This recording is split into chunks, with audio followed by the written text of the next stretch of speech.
Right now, someone you know has disappeared from your life without explanation. Maybe it was a friend who stopped returning calls. A family member who blocked you on everything. A partner who walked away without closure. And if you're watching this, there's a chance you've been that person too. The one who cut ties. Who walked away. Who chose distance over confrontation. I'm going to show you the psychology behind why people cut everyone off, what researchers have discovered about this pattern, and most importantly, how to understand it whether you've been cut off or you're the one doing the cutting. This isn't about judgment. It's about understanding. Because the truth is more complex than they're toxic or you're the problem. Let's start. Think of the last relationship that ended without real closure. Keep that in mind as we continue. If you want to understand the psychology behind manipulation, control, and influence, if you want to protect yourself and the people you care about, subscribe. We're exposing the tactics that institutions profit from you not understanding. We're teaching defense strategies that make you psychologically bulletproof. We're not stopping until manipulation recognition is common knowledge and exploitation has consequences. In 2019, psychologist Dr. Janice Vilhauer at Emory University studied what she called relationship ghosting patterns in adults. What she found changed how we understand human disconnection. Your brain has something called an attachment system. It's designed to keep you connected to people who matter for survival. This isn't a flaw, it's what kept humans alive for millennia. We're wired to maintain bonds. But when this system experiences repeated hurt, betrayal, or overwhelm, something shifts. The brain begins treating connection itself as a threat. It's not that people want to be alone. It's that their nervous system has learned that people equal pain. Dr. Vilhauer found that people who cut others off fall into two distinct categories, each with completely different psychological drivers. And understanding which one you're dealing with makes all the difference. Source: Dr. Janice Vilhauer, Why Ghosting Hurts So Much, Psychology Today, 2019. Link in description. Pattern 1, the protective cutoff, self-preservation. What it is, this is when someone cuts people off not because they're cruel, but because their emotional capacity is genuinely depleted. How it develops, the 3 stages. Stage 1, the overwhelm. They've experienced repeated boundary violations, emotional drainage, or trauma. Maybe they were the family mediator, the friend everyone vented to, the partner who gave everything. Their nervous system is flooded.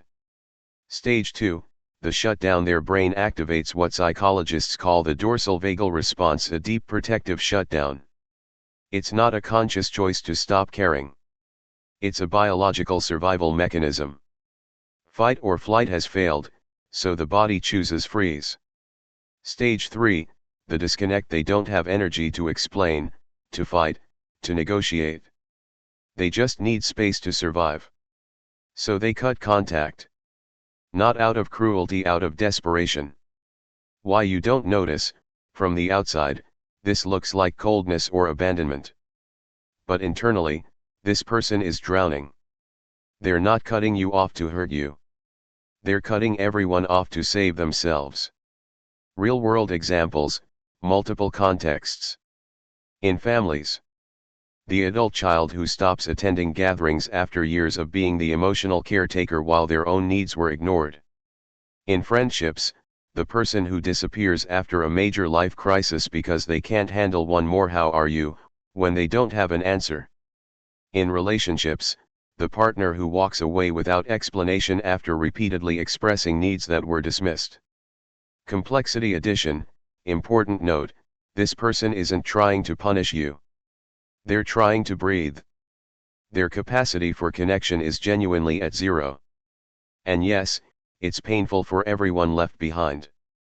But understanding the why helps you know this isn't about your worth. Red flag: you're experiencing this. They didn't just cut you off, they cut off everyone.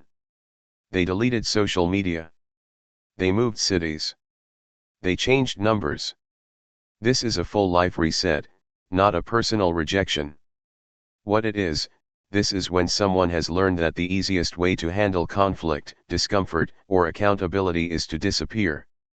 The psychological mechanism: here's what happens in their brain, when faced with difficult conversation, confrontation, or being held accountable, their anxiety spikes. Instead of learning to tolerate that discomfort, they've learned to escape it. Cut contact, problem solved.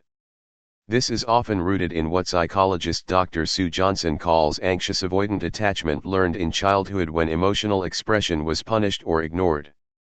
They never developed tools for healthy conflict. So they run. Recognition pattern: watch for the sequence. Minor conflict happens, they go silent for days, then suddenly they're too busy or need space, then they're gone. The discomfort threshold is extremely low. Multiple perspectives. In toxic situations, this looks like, someone discards people the moment those people set boundaries or ask for accountability. They cycle through relationships, always the victim, always misunderstood. In wounded people, this looks like, someone who genuinely doesn't know how to navigate conflict without feeling like they're being attacked. They learn disconnection as self-defense. In everyday situations, this looks like, the friend who ghosts when you bring up something that hurt you. The family member who blocks you rather than discuss a disagreement. The coworker who quits instead of addressing an issue. Pause. Has this pattern shown up in your life? There's no shame in recognizing it, whether you've experienced it or done it yourself. Here's the wisdom that changes everything: your response depends on which pattern you're facing. The 3-step wisdom framework. Step 1: observe the context.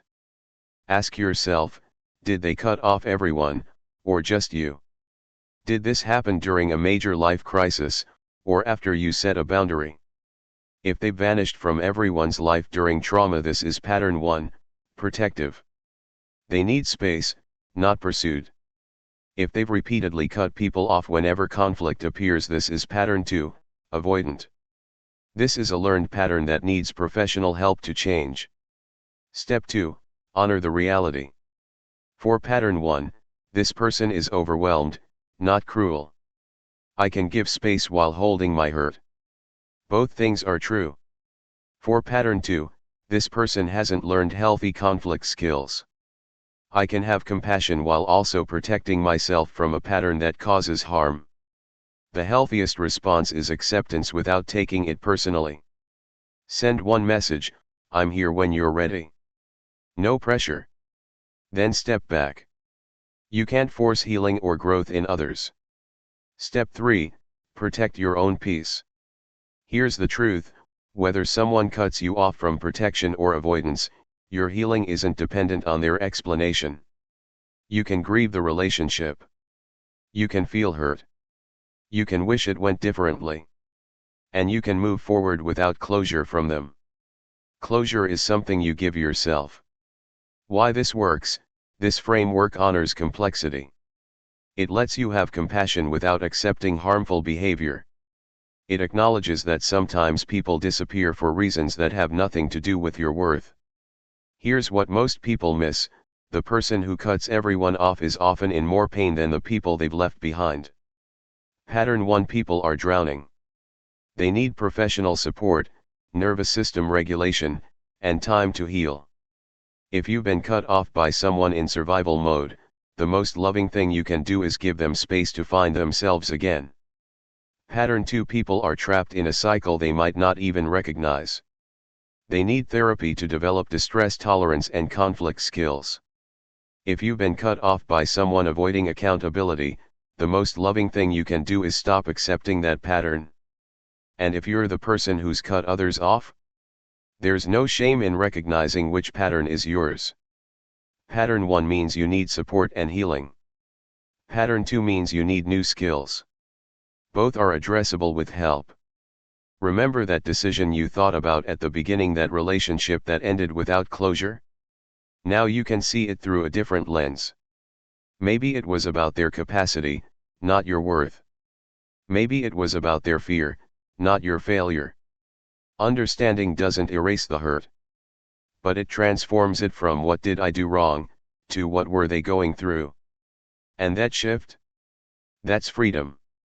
If this helped you understand something you've experienced either as the person left behind or the person who left, share it.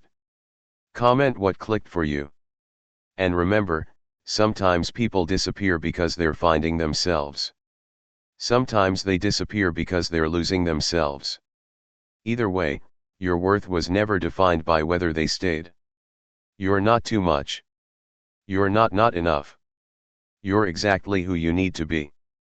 And the people meant for you won't need to disappear to protect themselves or avoid you. That's the psychology. That's the truth. That's your freedom.